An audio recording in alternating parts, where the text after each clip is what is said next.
नियमों का पालन मतलब एक ही नियम है तुलसी जी का, क्या कि तुलसी धारण करने के बाद कंठ से नीचे अपवित्र वस्तु नहीं जानी चाहिए आपके मुख में। अगर आप अपवित्र मांस का भक्षण करते हैं, मदिरा का सेवन करते हैं, तंबाकू खाते हैं, धुआं उड़ाते हैं और तुलसी पहनते हैं, वो तुलसी नहीं फिर काष्ठ है। और मृत्यु के बाद में तुलसी का अपमान करने का दंड और मिलेगा। इसलिए एक जगह मुझसे एक व्यक्ति पता क्या बोला, महाराज जी मैं तुलसी पहनता हूं पर मैं कॉलेज में पढ़ता हूं, बच्चों के साथ कभी कभी खाना पीना पड़ता। मैंने कहा हे भाई तू क्यों पहनता है तुलसी? बोले नहीं जब खाने पीने जाते हैं तुलसी उतार देता हूं। मैंने कहा वाह, उससे क्या होता है? बोले कम से कम कंठ से तुलसी तो नहीं स्पर्श होती। मैंने कहा ये तो वही बात हो गई कि ब्याह में मंगलसूत्र पहना था बहू ने, लेकिन मंगलसूत्र उतारने से ब्याह थोड़ी टूट जाएगा, वो तब भी विवाहिता ही मानी जाएगी। कभी कभी मंगलसूत्र साइड रखने से क्या वो उसका ये समझ लें कि अब उसका ब्याह नहीं है, ब्याह तो हो गया। अब चाहे मंगलसूत्र धारण करे चाहे नहीं, एक बार कंठी अगर गले में पहन ली तो मतलब आप वैष्णव हो। उसके बाद आपकी खान पान की शुद्धता अगर नहीं है दंड तो मिलेगा। इसलिए तब तक तुलसी जी मत पहनिए जब तक आप अपने चित्त पर ये भरोसा ना कर लें कि हाँ हम अपने भोजन और भजन और पान को शुद्ध कर सकते हैं। और विशेष रूप से तो मांस सेवन करने वाले और मदिरा पीने वाले, तंबाकू सेवन करने वाले, इन लोगों से तो हमारी प्रार्थना है बिल्कुल मत पहन लेना। और जब पहनो तो सबको विष के मात्र त्याग देना, विष के समान त्याग देना। तो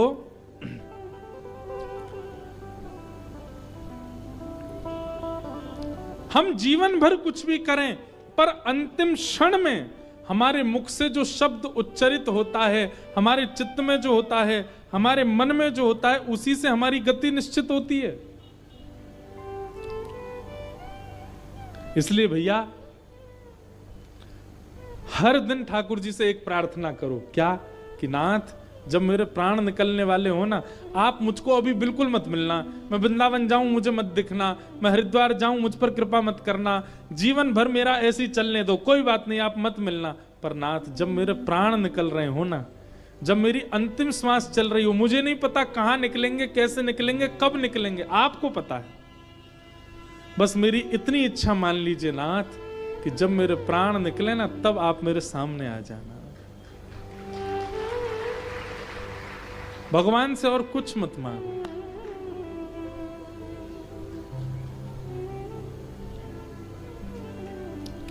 भक्तमाल जी के कथा में एक प्रसंग ऐसा भक्तमाल जी के विषय में सुनाया जाता है कि अगर अंतिम श्वास निकल रही हो और उस समय भागवत जी, रामचरितमानस या इस प्रकार के वैदिक ग्रंथ या भक्तमाल जी अगर हमारी छाती पर रखी हो, या इनका दर्शन हमको हो रहा हो, भागवत जी की पोथी रखी है, हम उसको देखते देखते प्राण त्याग दें तो भी भगवत धाम की प्राप्ति। तो भक्तमाल जी के विषय में आता है कि एक सेठ जी ने क्या किया। अब भागवत जी आदि ग्रंथ ये तो बड़े पवित्र हैं, इनको हमेशा धारण करना उचित नहीं। उन्होंने क्या किया, भक्तमाल जी की छोटी छोटी लिपियों के छोटे छोटे ग्रंथ बनवाए और उन छोटे छोटे ग्रंथों को तुलसी जी में मढ़वा करके, तुलसी जी के अंदर पधरवा करके और गले में धारण कर लिया। अब बोले अब चाहे जब प्राण निकले भक्तमाल जी हृदय से लगी रहेंगी। और वही हुआ, जैसे ही उनके प्राण निकले तो भक्तमाल जी हृदय पर ही थी।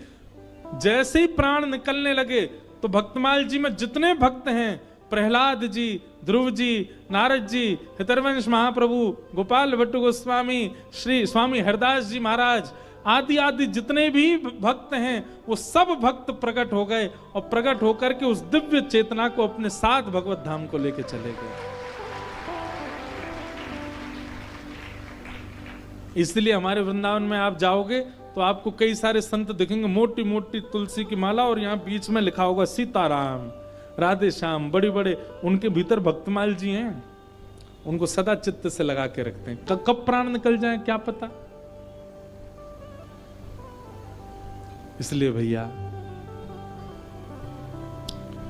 तुलसी जी धारण करो, तिलक धारण करो, पर उनके नियमानुसार धारण करो।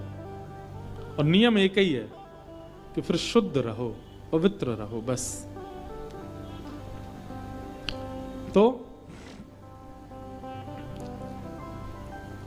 अब कई लोग ये भी बोलते हैं कि महाराज जी कभी कभी हम अपवित्र स्थान पर जाते हैं, शौचाचार निवृत्त होने तब उतार दें। नहीं, वह एक शारीरिक क्रिया है, उसमें आपका कोई दोष नहीं है।